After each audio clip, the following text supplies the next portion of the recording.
Assalamualaikum warahmatullahi wabarakatuh. Perkenalkan, nama saya Muhammad Mansur Pramude, angkatan 18/22/2018. Saya dari program studi pendidikan sejarah Universitas Muhammadiyah Metro. Dalam kesempatan video kali ini saya akan sedikit membahas tentang materi praaksara. Oke, langsung saja.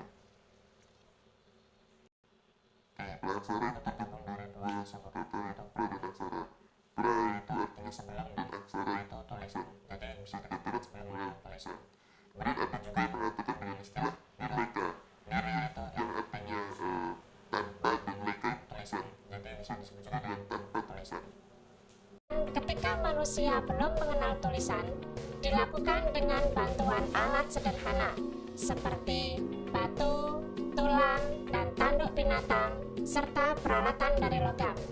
Nah, siapakah yang tahu bahwa salah satu alat dari batu itu sampai sekarang masih dipergunakan? Ya, salah satunya adalah cobek yang dipakai oleh ibu kalian ketika memasak. Dari kedua contoh aktivitas manusia tersebut, maka kehidupan masyarakat dibagi menjadi dua, yaitu zaman praaksara atau zaman ketika manusia belum mengenal tulisan, dan zaman aksara atau ketika manusia sudah mengenal tulisan.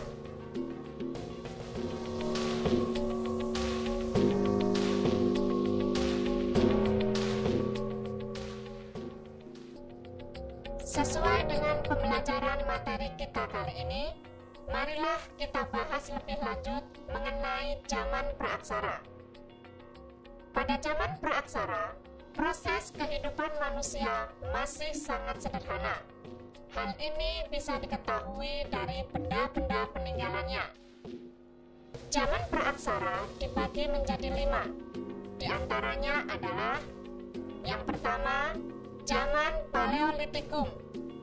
Kedua, zaman Mesolitikum. Ketiga, zaman Neolitikum. Keempat, zaman logam. Dan kelima, zaman Megalitikum. Yang pertama, kita membahas tentang zaman Paleolitikum. Zaman Paleolitikum disebut juga zaman batu tua. Benda-benda peninggalan zaman ini bentuknya sangat sederhana. Di antaranya adalah kapak genggam, kapak perimbas, flex, serta perkakas dari tulang dan tanduk rusa. Dengan alat-alat yang sederhana itulah, masyarakat praaksara dapat mempertahankan hidupnya. Dari penjelasan sebelumnya, bagaimana menurut kalian ciri-ciri kehidupan masyarakat zaman Paleolitikum? Jelas sekali dapat digambarkan bahwa ciri-cirinya adalah: yang pertama, hidupnya berpindah-pindah. Yang kedua, tidak jauh dari sumber air. Dan yang ketiga, hidup dalam kelompok yang tidak terlalu besar. Zaman kedua yang dipelajari adalah zaman Mesolitikum. Zaman ini disebut juga zaman batu matia atau tengah. Kenapa dikatakan tengah? Ini karena diperkirakan terjadi pada masa Holosen sekitar 10.000 tahun lalu. Di zaman batu tengah ini, dipercaya kalau manusia prasejarah masih menggunakan batu untuk alat sehari-hari. Zaman Mesolitikum atau zaman batu matia tentu lebih maju dibandingkan zaman Paleolitikum.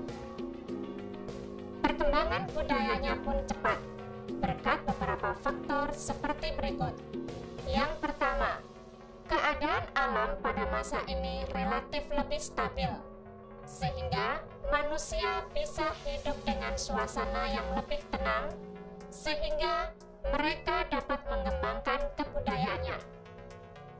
Yang kedua, manusia pendukung kebudayaan Mesolitikum, yaitu Homo sapiens, yang diketahui lebih cerdas dari pendahulunya. Lantas, bagaimana sih ciri-ciri manusia zaman Mesolitikum?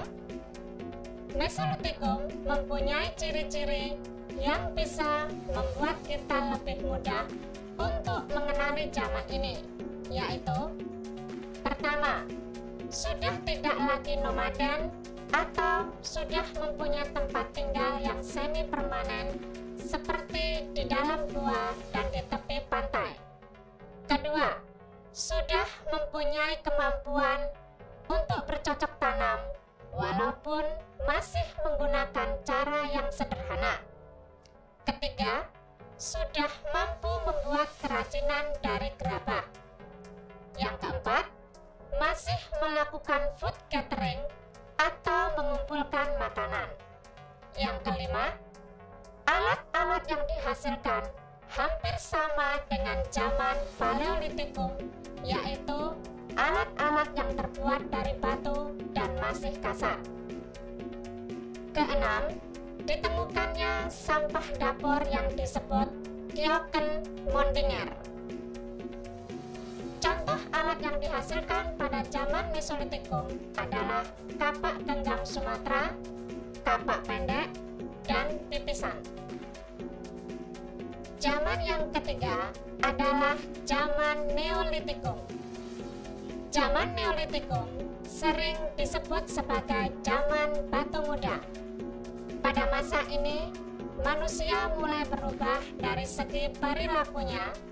Banyak yang mulai tinggal menetap dalam satu tempat. Mata pencahariannya juga berubah dan masih banyak lagi.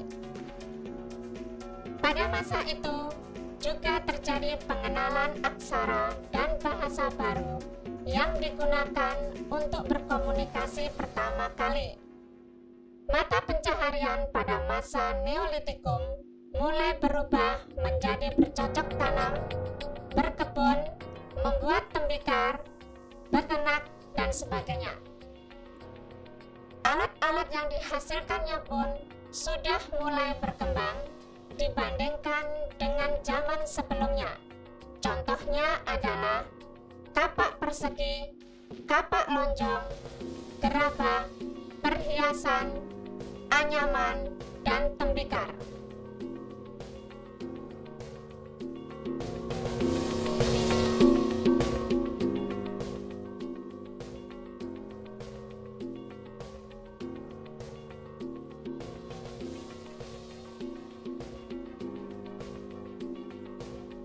Kalian mungkin pernah mendengar istilah zaman logam, tapi apakah zaman logam itu sebenarnya?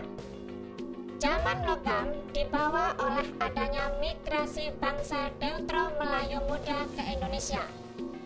Zaman logam merupakan masa di mana kehidupan masyarakatnya sudah semakin maju dan masyarakatnya sudah mengenal teknik-teknik pengolahan logam.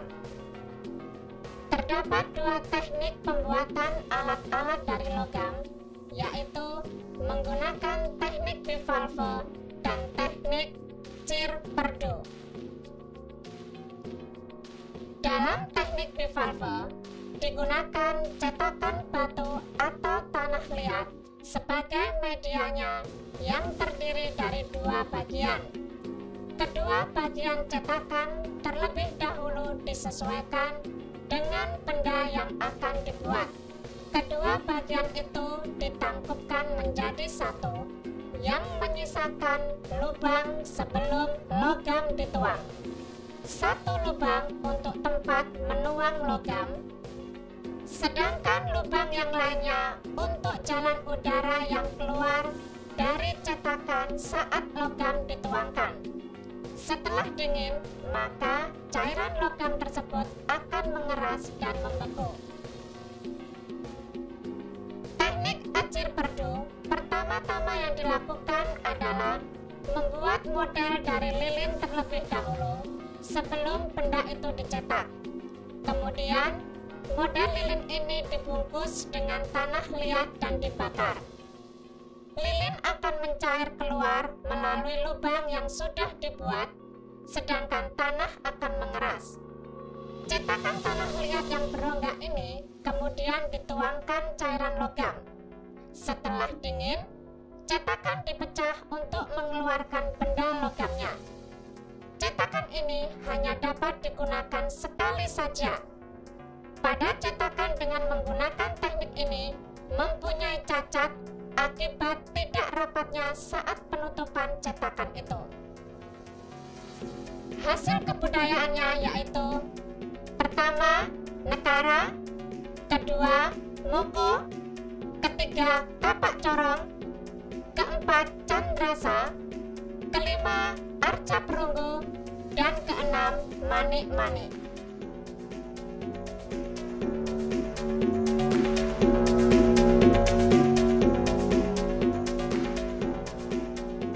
Zaman terakhir yang kita bahas pada materi ini adalah zaman Megalitikum, yang biasa disebut dengan zaman batu besar. Pada zaman Megalitikum, manusia sudah dapat membuat dan meninggalkan kebudayaan yang terbuat dari batu-batu besar. Pada zaman ini, manusia sudah mengenal kepercayaan. Kepercayaan apakah yang dimaksud? Tepat sekali. Kepercayaan mereka masih dalam tingkat awal, yaitu berupa animisme dan dinamisme. Manusia mulai percaya bahwa orang yang meninggal, rohnya akan pergi ke suatu tempat, dan roh itu sewaktu-waktu dapat dipanggil untuk memberikan pertolongan. Benda-benda peninggalan zaman Megalitikum diantaranya: 1. Dolmen; 2. Kubur batu; 3. Manik-manik; 4. Sarkofagus, di mana benda-benda tersebut berhubungan dengan kepercayaan yang berlaku. Mungkin itu tadi video dari saya tentang materi zaman praaksara. Kurang lebihnya saya mohon maaf. Saya akhiri. Wassalamualaikum warahmatullahi wabarakatuh.